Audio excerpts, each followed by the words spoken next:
morning sun streamed through the windows of Jefferson High School auditorium as James Sullivan found a seat in the back row. 46 years old, with graying hair and hands calloused from years of manual labor. He wore his only suit bought at Goodwill slightly too large but clean-pressed, his best single father, to 18-year-old Tyler, who was graduating today top of his class, full scholarship to MIT.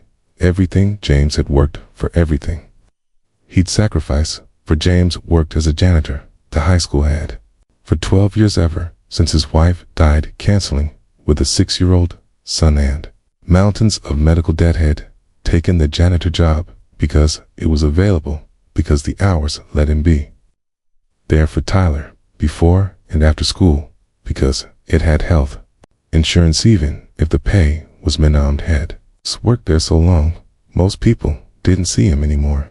Just another janitor, cleaning classrooms, mopping floors, fixing things invisible. The auditorium filled parents, inexpensive clothes, teachers, administrators, principal at the podium and at the front end, the honored guests section. A Navy Admiral Rear Admiral David Chun, there to give the commencement address. Tyler had mentioned him, said the school was honored to have such a distinguished speaker. James was just happy to see his son graduate. The ceremony began. Names called, students walking across the stage. James waited proud as shad, worked a double shift yesterday and today's, make sure everything was perfect for Tyler's graduation. Finally, Tyler Sullivan, valedictorian, full scholarship to MIT. James stood, clapped, tears streaming down his faces. Son, who he'd raised alone, woed, never complained about their tiny apartment, but shopping at thrift stores, about his dad being a janitor. His son was going to MIT. After the ceremony, James made his way through the crowd to find Tyler, pushed past parents congratulating their kids, taking photos. He felt out of place in his too large suit, but he didn't care. He needed to see his son. Dad. Tyler appeared, cap and gown, medal around his neck. You made it. Of course I made it. James hugged him tight. I'm so proud of you. Thank Dad for everything. They pulled. Tyler looked at him, really looked. Dad, your tattoo is showing. James glanced down his sleeve, had written up, revealing part of a tattoo on his left forearm. Navy SEAL, tried and tanned, dates 2001-2005. He quickly pulled his sleeve down. It's fine, Dad. Why don't you ever talk about it? Because it was a long time ago, and it doesn't matter now. A voice behind them. That tattoo matters. They turned. Admiral Chen stood there, looking at James's expression, shocked. That's a SEAL trident. Yes, sir, James said quietly. What's your name? James Sullivan, sir. The Admiral's eyes widened. Ghost. James froze. Sir, you're Ghost Lieutenant James Sullivan, CL Team 6, Operation Crescent Wind. I was told you died in 2005. I didn't die, sir. I retired. Medical discharge. Tyler stared at his father. Dad, what's he talking about? What's Ghost? The Admiral looked between them. Your father was one of the most decorated SEALs of the Iraq War. He led missions behind enemy lines. They called him Ghost because he could infiltrate anywhere, get his team in and out without being seen. He saved dozens of lives, was recommended for Navy Cross. The Admiral's voice thick. Then he disappeared. We were told, Kia in Fallujah. But here you are, wearing a janitor's uniform. James felt everyone staring, parents, teachers, students. Students saw, looking at him, the janitor they'd ignored for 12 years. I was injured, sir, James said. Shrapnel in my spine, lost mobility in my left hand, medical discharge. Came home, wife was dying, needed to take care of her, take care of my son. Took the first job I could get. It's the janitor job here. And you've been here 12 years. Yes, sir. As a janitor, when you should be Tyler, interrupted Dad. You were a Navy SEAL. Why didn't you tell me? Because it didn't matter. Didn't matter. You're a war hero. I'm your father. James said firmly. That's what matters, not what I did 20 years ago. Not medals, not honors, just being your dad. That's all that matters. The Admiral pulled out his phone, made a call. I need personnel records. Lieutenant James Sullivan, SEAL Team 6, retired 2005. He listened. his face changing. I see. In his benefits. Another pause. That's unacceptable. He hung up, looked at James. You were discharged with a disability rating, but it was never processed correctly. You've been getting 80% when you should be getting 70% for 15 years. You've been underpaid, sir. It's fine. It's not fine.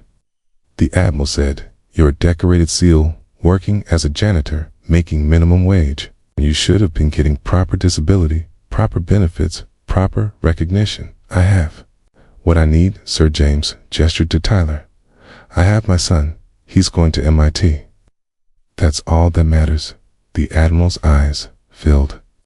How did you afford to raise him on a janitor's salary and 30% disability? I worked doubles, took extra shifts, lived small. We made it work. Tyler was crying now. Dad, you worked 70 hours a week for years so I could have what I needed. Of course, I did. You're my son. The Admiral cleared his throat. Mr. Sullivan.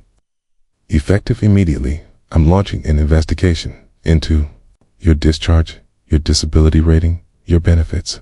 I'm also putting you in contact with the SEAL Foundation. They help veterans transition. Find appropriate work. With respect, sir. I have work. You have a job. The Admiral corrected. Below your capability, below your rank, below your service. That ends today. Over the next weeks things move fast. James's disability rating was corrected to 70% with back pay, 15 years, worth nearly $200. Oh. The SEAL Foundation offered him a position, Veteran Services Coordinator, helping other SEALs transition. $75,000 a year plus full benefits.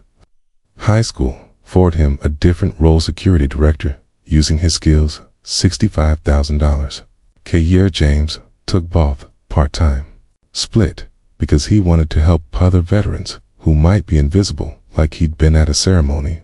Months later, Admiral Chen presented James with his Navy Cross. 15 years late, this medal is awarded to Lieutenant James Sullivan for extraordinary heroism in combat operations in Iraq for actions that saved the lives of 8 Marines and 23 Iraqi civilians. Tyler stood beside his father in his MIT shirt, crying. In his speech, James said, 15 years ago, I was Lieutenant Sullivan, Ghost SEAL, Team 6.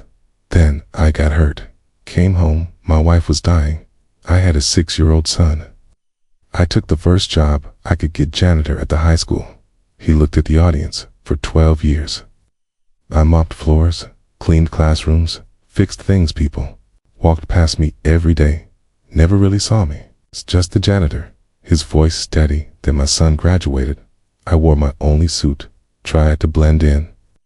But my sleeve rolled up. Admiral Chen saw my tattoo, and everything changed.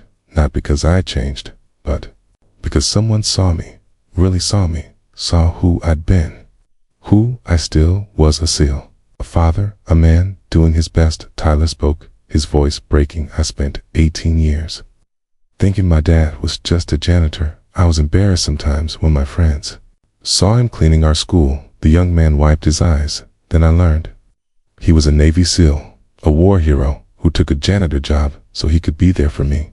Before school, after school, every day, he worked 70-hour weeks so I could have what I needed. Never complained, never told me what he'd sacrifice, just loved me. That's real heroism. Tyler looked at his father. I'm sorry, Dad, for ever being embarrassed, for not knowing, for not seeing what you gave up for me. James hugged his son. You have nothing to be sorry for. I'll do it all again. Okay?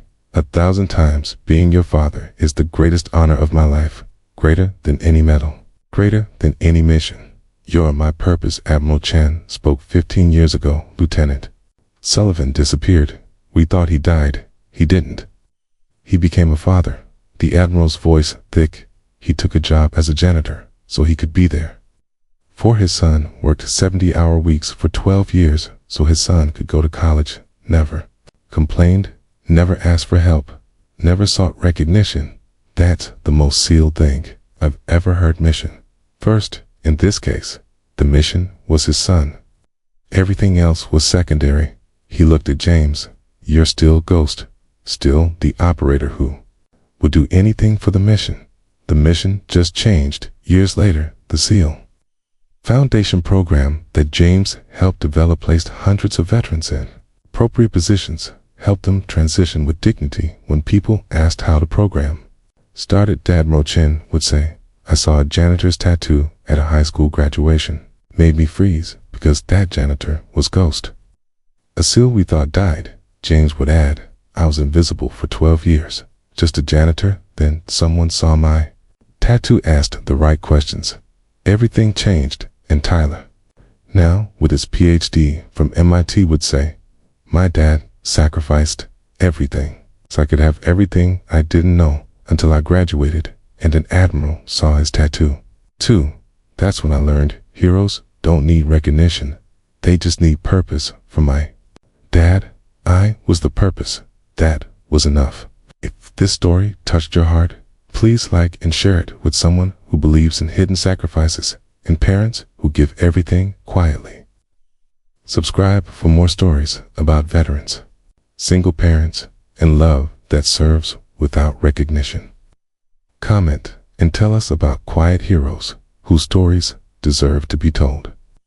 Your story might help someone see their own parent differently today.